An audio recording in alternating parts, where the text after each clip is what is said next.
చట్టం ఎవరికీ చుట్టం కాదు. అందరికీ చట్టం సమానమే అని అంటారు. నిజంగానే అల్లు అర్జున్ గారి కేస్‌లో నిజంగానే చట్టం ఎవరికీ చుట్టం కాదన్న వాదన నిజమైందా? దట్స్ ఎ గుడ్ క్వెషన్ అండి. అంటే నేను చూసిన ప్రకారం ఇప్పటివరకు అంతా అది ఫాలో అవుతున్న ప్రకారం అయితే చట్టం అందరికీ చుట్టం కాదనే విషయం అయితే అది నిజము కాదని అనిపిస్తుంది. ఎందుకంటే మనం ఇప్పుడు చూసుకుంటే అల్లు అర్జున్ గారిని ఒకే రోజు అరెస్ట్ చేశారు. ఒకే రోజు రిమాండ్‌లో పెట్టారు. ఒకే రోజులే ఇంటరిమ్ బెయిల్ కూడా వచ్చేసింది ఆయనకి. అవును. మామూలుగా మీరో నేనో ఉంటే అది సాధ్యం కాదది. I'm just being Frank true. Here. True. True. Yeah! So being as a advocate మీరే దట్స్ చెప్పాలి. What I'm saying. యాహ్! చాలా టఫ్ అది. అలా అంత ఈజీగా అవ్వదది. ఒకే రోజులో ఇవన్నీ అయిపోవడం. బట్ ఆయనకయిందది. అలాంటప్పుడు ఒక విధంగా చెప్పాలంటే హి ఈస్ ప్రివిలేజ్డ్ అని అనాలి.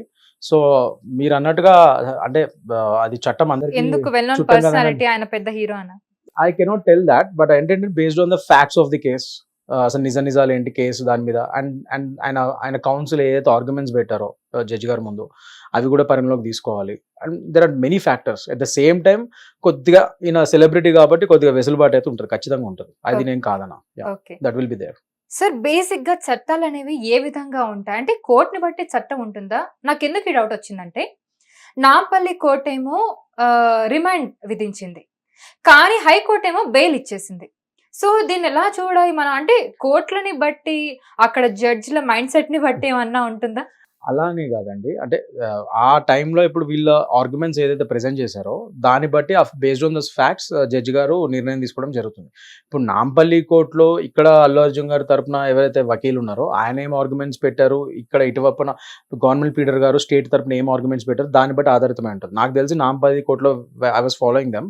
మోస్ట్లీ నిందాపనిందాలు ఒకరినొకరు ఇది స్టేట్ ఫెయిల్యూర్ అని, పోలీసు వాళ్ళ ఫెయిల్యూర్ అని, వాళ్ళేమో ఇది theatre management and cinema unit వాళ్ళ ఫెయిల్యూర్ అని, అల్లు అర్జున్ వాళ్ళ టీమ్ ఫెయిల్యూర్ అని, ఇట్లా ఒకరికొకరు నిందల పరంగానే అయినాయి ఆర్గ్యుమెంట్స్ ఎక్కువ.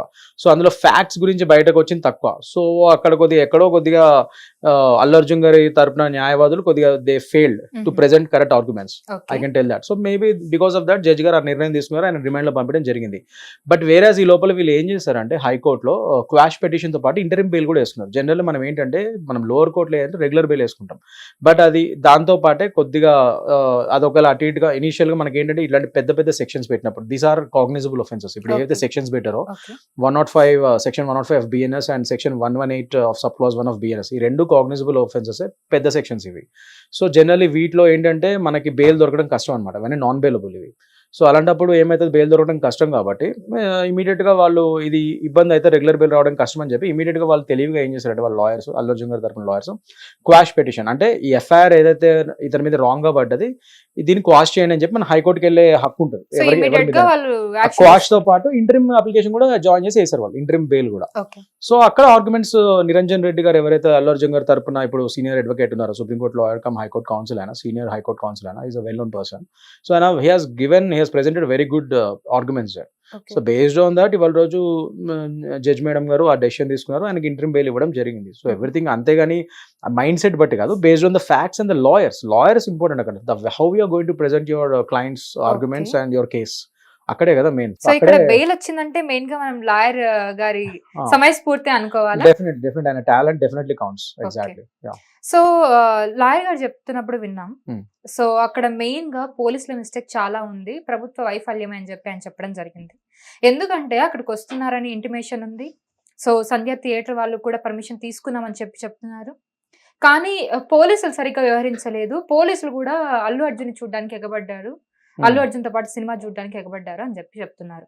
సో వాళ్ళు అలా చేయడం వల్లనే కదా ఆవిడ చనిపోయింది, దీంట్లో అల్లు అర్జున్ చేసిన తప్పే ఉంది అని అంటున్నారు. సో దీన్ని ఎలా చూడాలి మనం? అసలు ఎవరు తప్పు ఉంది ఇందులో?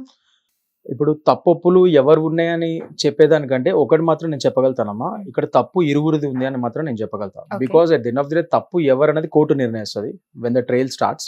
అండ్ అక్కడ based on the facts and the situations and the circumstances of the case last కి దానికి ఒక అది కొలిక్ వస్తుంది ఆ కేసు, అప్పుడు తెలుస్తుంది ఎవరి తప్పు నిజంగా ఎవరిది కాదన్నది. But as of now when we're looking at the case in a bird's eye view, దూరం నుంచి మనం చూస్తే మనకు తెలిసింది ఏంటంటే మామూలుగా చూస్తే ఇక్కడ పోలీస్ యంత్రాంగం ఫెయిల్యూర్ ఖచ్చితంగా ఉంది. వాళ్ళు అక్కడ క్రౌడ్ని జనరలీ మాబ్ ఫ్రెంజీ అంటారు. జనరల్లీ మామూలుగా ఒక స్టార్స్ వచ్చినప్పుడు కానీ పెద్ద పెద్ద లీడర్స్ కానీ ఒక పర్సనాలిటీ ఫేమస్ పర్సనాలిటీస్ వచ్చినప్పుడు మాబ్ అనేది ఫ్రెంజీ అవ్వడం కామన్ అది. సో మామూలుగా చూస్తేనే మనం ఇప్పుడు పుష్కరాలకి అక్కడిక్కడ చూసినప్పుడు స్టాంపేడ్స్ అవన్నీ జనరల్ చాలా అవుతూ ఉంటాయి. అలానే ఇట్లాంటి ముఖ్యంగా ఇలాంటి ఈవెంట్స్లో మాబ్ ఫ్రెంజీ అవ్వడం చాలా కామన్ అది. సో అలాంటప్పుడు it is a states duty to maintain perfect safety measures and good safety measures. So దాని తగ్గట్టుగా పోలీస్ పర్సనల్ అంటే స్టాఫ్ ఎక్కువ మంది పెట్టి దాని తగ్గట్టుగా చూసుకోవాల్సిన బాధ్యత స్టేట్ మీద ఉంది. అట్ ద సేమ్ టైం ఇక్కడ థియేటర్ మేనేజ్మెంట్ కూడా అసలు కరెక్ట్ పర్మిషన్స్ తీసుకున్నారా లేదా, నాకు తెలిసినంత వరకు అయితే జనరల్లీ చాలా మంది తప్పులేం చేస్తుంటారండి ఇలాంటి విషయాల్లో. వాళ్ళు పర్మిషన్ అడుగుతారు పోలీస్ వారిని కానీ వాళ్ళని కానీ, ఇలా పలానా ఈవెంట్ చేస్తున్నామంటే మాకు ఇలా పర్మిషన్ కావాలి బందోబస్తుకి అని చెప్పి అడుగుతారు. అవతల పోలీస్ వారు రిటర్న్లో ఇవ్వాలి పర్మిషన్, బట్ వీళ్ళు రిటర్న్ చూసుకోరు. ఓన్లీ వీళ్ళకి ఎప్పటి నుంచో అలవాటు అయిపోతుంది, జస్ట్ ఓన్లీ పర్మిషన్ ఒక అప్లికేషన్ పెడతారు, వాళ్ళు అక్నాలజ్మెంట్ ఇస్తారు అంతే. పోలీసులు అక్నాలజ్మెంట్ మీరు ఇచ్చిన నేను ఇచ్చిన అప్లికేషన్ ఇస్తే వాళ్ళు అక్నాలజ్మెంట్ కొడతారు, ఒక స్టాంప్ ఇస్తారు. That doesn't mean they have given the permission. Return permission ఇవ్వాలి వాళ్ళు పోలీసు వాళ్ళు. ఇది చాలా మందికి అది ప్రాసెస్ ఫాలో గారు, జస్ట్ మేము పోలీసు వాళ్ళకి ఇన్ఫార్మ్ చేసాం అయిపోయింది, వాళ్ళకి స్టాంప్ కొట్టారు అయిపోయింది అని చెప్పి వీళ్ళు వెళ్ళిపోతారు ముందుకి. That is wrong. సో ఇలాంటివి కొన్ని మిస్టేక్స్ అయినాయి ఇక్కడ ఈ కేసు పరంగా చూస్తే ఇలాంటి మిస్టేక్స్ అయినాయి నాకు తెలిసి. సో ఇక్కడ ఇద్దరిది తప్పు ఉంది, అది ఏంటన్నది ఫ్యూచర్ లో వెన్ ద ట్రయల్ స్టార్ట్స్ కోర్టులో తెలుస్తాయి అవన్నీ. ఓకే, సో ఇప్పుడు ఒకవేళ పోలీసులు తప్పు అని తేలితే కనుక పోలీసుల మీద కూడా యాక్షన్ తీసుకునే అవకాశం ఉంది?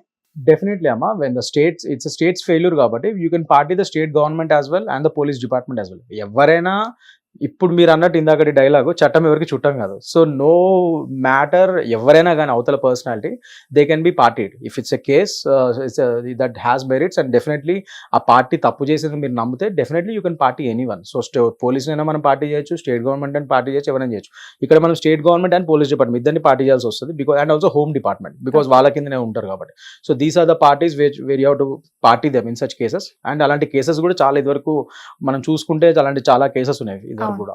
సార్, ఇలా స్టాంపేడ్ లో చనిపోవడం అనేది ఇదేం ఫస్ట్ టైం కాదు, ఇంతకు ముందు చాలా జరిగాయి. మనం పుష్కరాల టైంలో చాలా మంది చనిపోవడం కూడా జరిగింది.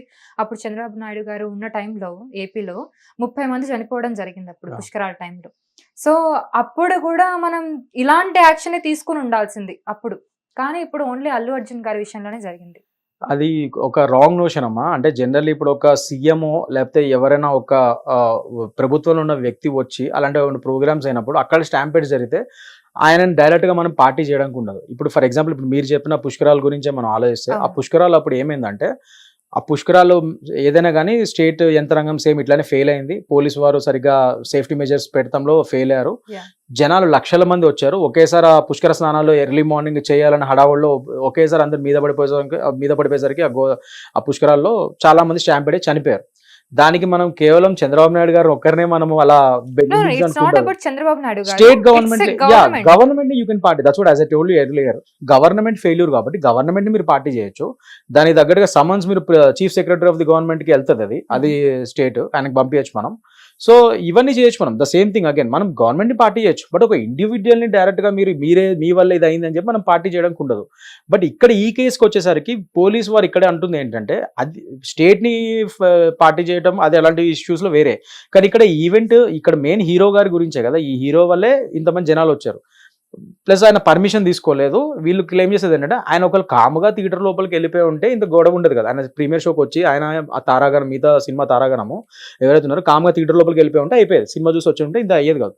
ఈయన వచ్చి వితౌట్ పర్మిషన్ కొద్దిగా చిన్న సైజు అభివాదం చేసుకుంటూ కార్ రూఫ్ టాప్ ఎక్కారని చెప్పి వీళ్ళ ఎలిగేషన్స్ పోలీస్ వారికి.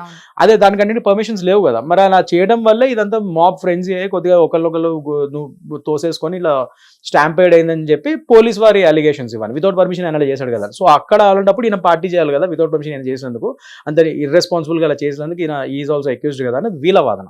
So this is a different scenario. And ఆ పుష్కరాలు జనరలీ ఈ పొలిటికల్ ర్యాలీస్ లో స్టాంపేడ్స్ అవన్నీ వేరే సినారియోస్. బట్ ఒక్కటే మాత్రం నిజమమ్మా, either it is a political rally stampede or పుష్కరాలు stampede or a cinema event stampede.